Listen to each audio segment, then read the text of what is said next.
Lot of fun motorcycles either promises to take you faster or farther. And I picked the latter when I decided to buy my Himalayan. Had a great few years on that and ended up in a place where it started to feel that I'm restricted to go in the deep end of the ocean called enduro. I was wrong, but that's a story for some other time.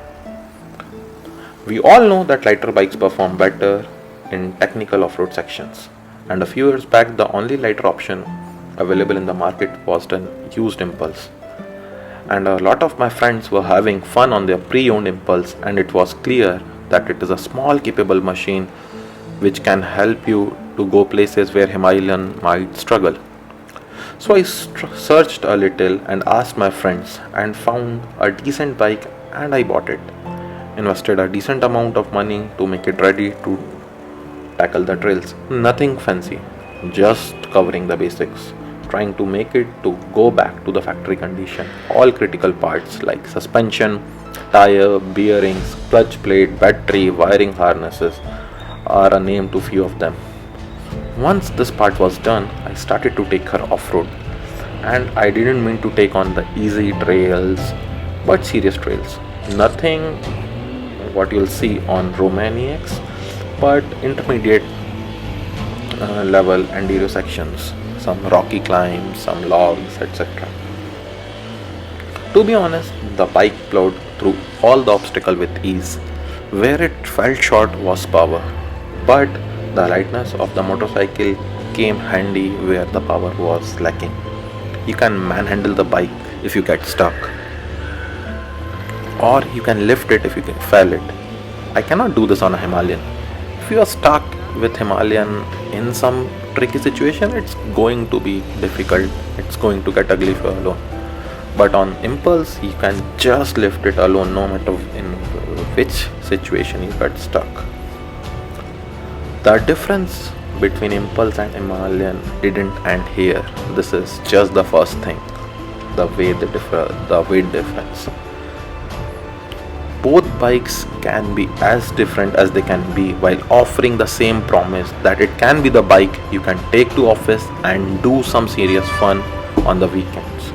And having owned and ridden both for a decent period of time, let's start what is the difference I have felt. Himalayan is a torque monster with little to nothing offered on the top range. You go near red line, you as long it does not do anything. On the other hand, Impulse come to life only past its mid-range. The low end torque is not existent where Himalayan have the low end torque. Himalayan prefers to be ridden moderately and you want to be conservative with the throttle. Okay. On the other hand, Impulse demand you to be aggressive with the throttle to take out its potential. And that's it. Himalayan is a forgiving bike. Impulse 2 is a forgiving bike, but it demands you to be good with your throttle and clutch control if you want to achieve the max out of that bike. And if you don't have the proper skills, just attempting obstacles in a few times will help you to improve your riding skills. Okay. Also, one more difference, because the way Himalayan rides, you are generally riding on the half or medium throttle. On the Impulse, you are going full throttle all the time.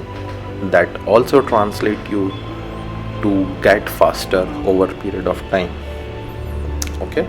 Now you might be wondering, if the bike is so great, why the hell I sold my Impulse in the first place? Now, Impulse was never a commercial success. Okay, that means with everyday passing, the part availability is going to become more of a bigger problem. Luckily, I was in Pune, and Pune generally have a good ecosystem when it comes to bike, and parts were generally available over the counter. If not, you can order them and they will arrive in a week. Okay.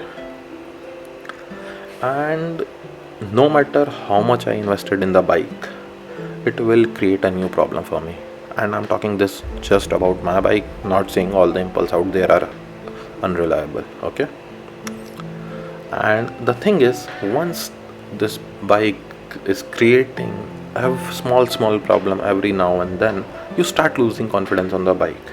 I bought this bike especially for the purpose of going to the races where riding Himalayan can be a challenge. Okay. And the first requirement of a rally bike is reliability. If you cannot finish the rally, forget about winning or going to a decent position. Okay. So this was the one big reason I sold my Impulse. The second problem was I have ergonomic issues. So let me tell you about myself. I am a little bit taller than a 6 feet guy, and I weigh around 90 kg. Okay. Now, Impulse is a relatively shorter bike, especially when you're coming from Himalayan, it feels even shorter. So the ergonomics was a challenge for me. I did the small things which can be done: raising the handlebar, raising the seat height. I was not interested in changing anything related to bike's geometry. I trust Hero engineers and Honda engineers that they have done a great job over there, and I didn't want it to add space or somewhere and just to make or a kind of a lift kit. I was not interested to that, because that means you are shitting on the engineers who have done the work. So didn't do that. Okay. And because of this thing, I was not able to ride the bike as aggressively while standing. Holding it while with your legs was a problem always for my height. Okay. The proper riding position, I was not able to achieve that on the bike. Okay. Now what happened over there? We went to a motocross track for practice, and one of my friend brought his newly purchased Xpulse. This bike, he have done a basic stuff on that, like removing the extra things, putting knobby tires, and I asked him if I can take a spin on the track. He was generous and he offered me his bike. Okay, that sure, you can take it. I swing my leg across the bike and I felt at home. The bike came natural to me. Okay, so this is something when you go with bikes. Okay, either you connect in one single second or you don't connect with them at all. After this, I take this bike and have one lap on the bike and I was sold. The bike felt great, and within a few weeks a Xpulse was there in my garage. Okay. Now I'm not saying Xpulse is a perfect bike or Impulse is a bad bike. Impulse was not something for me, especially that bike.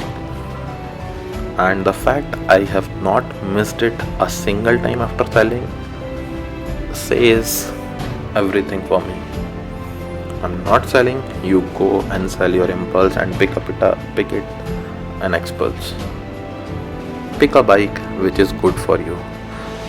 An Xpulse can be better for you, or an Impulse can be better for you, or a Himalayan can be better for you. Ride the bikes, test them, and see which is the better one for you. For me, I am happy with my Himalayan and my Xpulse. And if you have any questions, I would be love to answer them. I hope you have liked the insights. If you have liked them, please comment, subscribe, like, and share the story with your friends. If you have any questions, I would love to answer them in comments. Until then, put on your helmets, fasten your seat belts, and keep on taking the long way home. Thank you.